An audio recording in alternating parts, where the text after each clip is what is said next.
이건 아마 어떤 언론에서도 볼 수 없었던 소식일 거예요. 예. 네.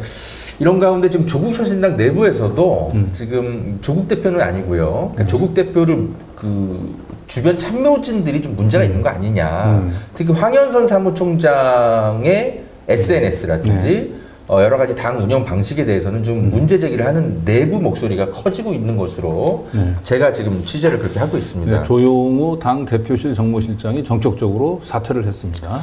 이분의 사태는 상당히 지금 정치권에 좀 파장이 커질 겁니다. 왜냐하면 조용우 씨는 문재인 그 연설비서관 이면서 조국혁신당이 창당 그 준비 과정일 때 결합하셨던 분이거든요. 네, 이제 세계일보를 거쳐서 동아일보에도 좀 있었고요. 예, 그 연설비서관을 했고 또 민정수석실에서도 그렇죠. 잠깐 또 있었어요. 네. 예. 그래서 조국혁신당 창당된 이후에 이분이 함께한 게 아니고 아예 창당을 준비할 때부터 그렇죠. 설계 과정부터 조국 대표가 대표이기도 전에 그러니까 조국혁신당을 만드는 그 과정 속에서 함께 처음에 결합했던 분이기 때문에 그 황현선 사무총장 같은 경우는 민주당에서 공천을 좀 받으려고 사실 전주에서 그것까지 하다가 나중에 이제 탈락되고 나서 건너간 반면에 조용우 씨는 아예 그냥 공천 신청을 안 했죠. 공천 신청도 아예 안 했어요. 그러니까 이분이 당대표실 정무실장을 맡다가 사퇴를 지금 몇 개월 하지도 않았는데 사퇴해버렸다는 거는 상당히 조금 뭔가 내분이 있었던 겁니다. 그래서 이 왜 그런지 좀 저희가 좀 취재를 해보니까 황현선 사무총장 등과의 갈등설로 지금 알려지고 있습니다. 그러니까 민주당하고의 이제 관계 설정을 놓고 내부에서 좀 이견과 갈등이 있었던 것 같고요. 일단 황현선 사무총장이 이제 그 당의 주도권을 쥐면서 상대적으로 소외됐던 이제 그 조용우 실장이 사퇴를 한 게 아닌가. 그렇게 좀 자신의 관측이 되고 목소리가 있습니다. 당내에서 관찰이 안 됩니다. 다만 이제 조용우 씨는 정확한 입장을 아직 내지는 않았습니다. 그래서 아직까지는 언론에 이게 좀 보도는 안 되고 있는데, 네, 사퇴를 한 것은 맞는 것 같습니다. 네. 이 조용우 그 당시 이제 문재인 대통령 당시에 이제 국정 기록 비서관이었습니다. 이제 근데 이제 보직 이동도 없이 5년 동안 이제 청와대에서 계속 있었던 어떻게 보면은 조금 문재인 대표가 아니죠. 문재인 전 대통령하고 정말 가까웠던 그렇죠. 그런 비서관입니다. 이 조용우 실장은 제가 그 경향신문에 있을 때도 그 같이 뭐 기자실에서 좀 뭐 지켜봤던 제가 같이 일을 했던 후배인데 말이 거의 없어요. 말이 거의 자기를 잘 그렇게 드러내놓지 않고 근데 굉장히 기사를 보면 날카로운 분석 통찰을 가지고 있는 이제 제가 후배 기자로서 이제 기억을 하고 있는데 뭔지 모르지만 이 조국 당대표 조국 당을 만드는데 그 세 명이 저는 핵심적인 역할을 했다고 보거든요. 이 조용우, 그 다음에 황현선 사무총장과 그다음에 김보엽 대변인. 제가 볼 땐. 근데 어쨌든 뭔지 모르지만 조용우 실장은 사퇴를 했습니다. 그래서 문 대통령 때 이제 보직 이동도 없이 묵묵하게 이렇게 이제 맡은 바 역할을 하던 사람이 조국혁신당에서 생각보다 이르게 지금 나와서 좀 어떤 이유인지 좀 궁금하기도 합니다. 네. 일단 황현선 사무총장과 관련한 일로 현재로서는 저는 그렇게 파악을 하고 있고요. 지금 민주당에서 그 호남의 국민의 힘이다, 민주당이 호남의 국민의힘이다. 이 발언, 황현선 사무총장이 발언이 민주당 안에서 강한 반발이 있었지만 조국혁신당 내부에서도 이런 식으로 글을 자꾸 쓰거나 하면 이게 선거에 도움이 전혀 안 된다.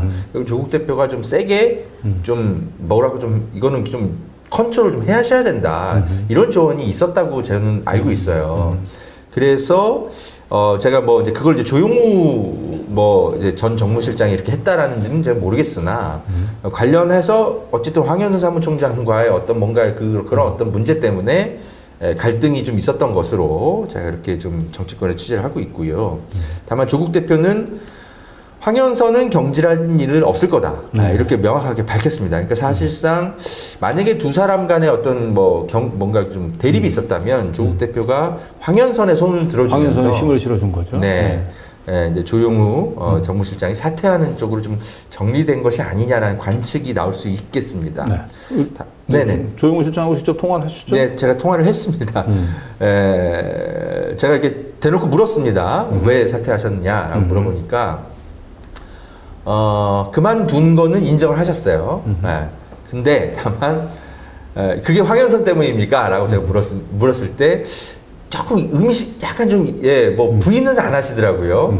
그러니까 내가 이렇다 저렇다 얘기하는 건 부적절하니까 다른 방식으로 취재하시기 바란다라고 얘기를 했는데, 다른 방식이라는 것도 제가 약간의 표현을 좀 윤색한 건데 콕 집어서 어디에 물어보면 될 거다라고 사실 그렇게 얘기를 하셨거든요. 보통 그래서 아니면 아니라고 얘기하죠. 네. 그런 경우는. 네. 그래서 뭐 정확한 건 모르겠지만 황현선 사무총장과의 어떤 일 그런 것과 관련한 당내 내부의 어떤 갈등 때문에 그만둔 것으로 지금 그렇게 좀 분석이 되고, 특히 당대표 정무실장이라는 거는 보통 1년 이상은 당연히 해야 되는 겁니다.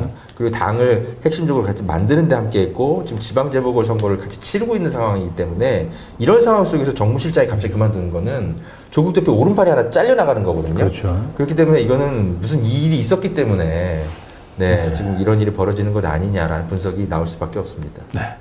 자, 그리고 조영우 전 정무실장하고. 그래서 다른 쪽으로 취재를 하시라고 하셔서 다른 쪽으로 취재를 좀 하긴 했습니다. 아, 그랬군요. 네, 지금 조국당 내부에서 뭔가 좀 왠지 지방선거에 왜 이렇게까지 올인을 할까?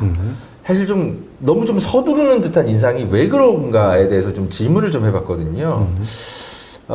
이분의 답변은 이렇습니다. 그래서 지금 황현선 사무총장 등 조국 대표 주변의 참모진들이 좀 강박증이 좀 있는 것 같다. 성과를 자기가 볼 민주당과 때. 결어서 뭔가 성과를 내야 된다. 강박증. 자기가 볼 땐 그렇다라는 거예요. 그러니까 조국 대표는 이재명 대표와 경쟁할 생각은 확실히 없어 보이고, 그러니까 예를 들어서 그 대통령 선거나 이런 것들과 관련해서 그런 거는 확실히 아닌 것 같은데, 다만 지금 계속 이 민주당과 조국당 간의 막 갈등이 자꾸 벌어지는 게 조국당의 주요 당직자들이 강박증이 좀 있어 보이고, 왜 그런가 자기가 볼 때는 이게 지금 조국 대표 이후에 조국당의 미래가 딱히 지금 불투명해 보인다라는 인식이라는 겁니다. 그러니까 조국 대표도 지금 사법 리스크가 있잖아요. 그렇기 때문에 이제 대표를 언제까지 사실 알 수가 없는 상황 속에서 당의 차기 주자들이 좀 있어야 되는데,